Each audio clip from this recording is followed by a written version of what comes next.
Today, I'm going to talk to you about flood mitigation assistance for small suburban communities. If you are a city manager, a village engineer, or a public works director, and you have areas of your community with consistent chronic flooding and you don't know where to start, I'm going to give you a high-level overview of the FEMA grant process. So first of all, if you don't know where to start, you're not alone. There is not an easy to understand high-level overview of the FEMA grant process out there. There are a lot of guidance documents that are very detailed for specific aspects of the grant process. But there's not an easy to understand a high-level overview of the process. So I'm going to go through what that grant process entails and what you would need to have in place in order to submit for a FEMA grant. So first of all, you need to have adopted, your community needs to have adopted a FEMA-approved hazard mitigation plan in order to be eligible for FEMA funding.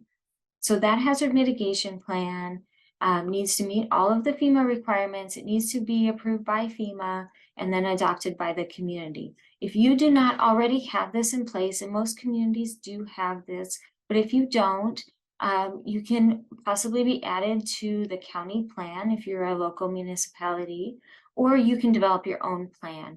And there is funding available for the development of those plans. So you could submit for a grant to develop a hazard mitigation plan, and then once you have that adopted and approved, you can go ahead and submit for additional funding for your project. Now, if you have a project, you already have the hazard mitigation plan approved and adopted, and now you have a project that you want to submit for grant funding, you need an engineering study. So if your project location is within the regulatory floodplain, and meaning the 100-year floodplain, FEMA has already prepared that engineering study for you, and you can just use their study.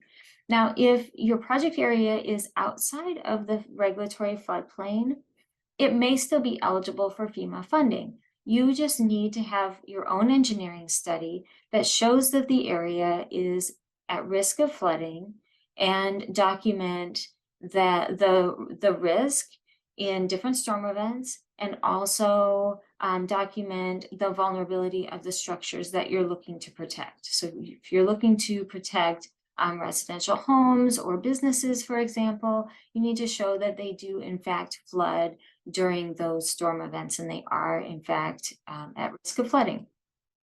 So once you have that engineering study, then you need to prepare your application, and a large part of that application is the benefit cost analysis. So FEMA has their own software that you would need to use. You can download it from their website.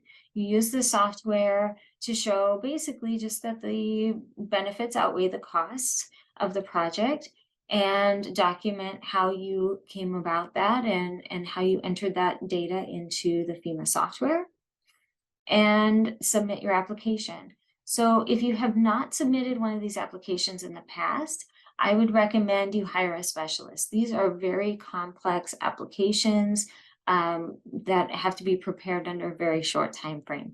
So if you have not prepared one in the past, look for someone who specifically has a great track record of FEMA grant success. You want someone who's actually worked on these types of grant applications.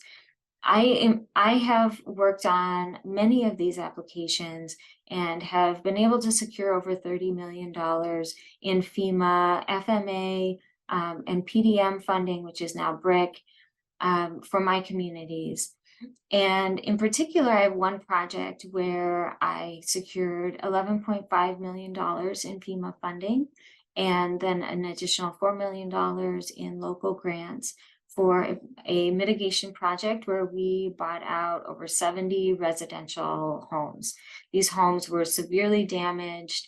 They had flooded multiple times, and they really didn't have any other options but to demolish those structures. And what that did for the community was actually remove those residents from this high-risk area. So it was a really, really great project that removed those structures, and removed those homeowners from that high-risk area and made a positive impact on that community. But there are also other types of projects, infrastructure projects, for example, that are also eligible for funding. So if you have questions, maybe you have a project that has been sitting on the shelf that you would like to move forward, and you're just looking for funding to get that project off the ground, give me a call. Let's get your grant application going before we miss that narrow funding window in your state.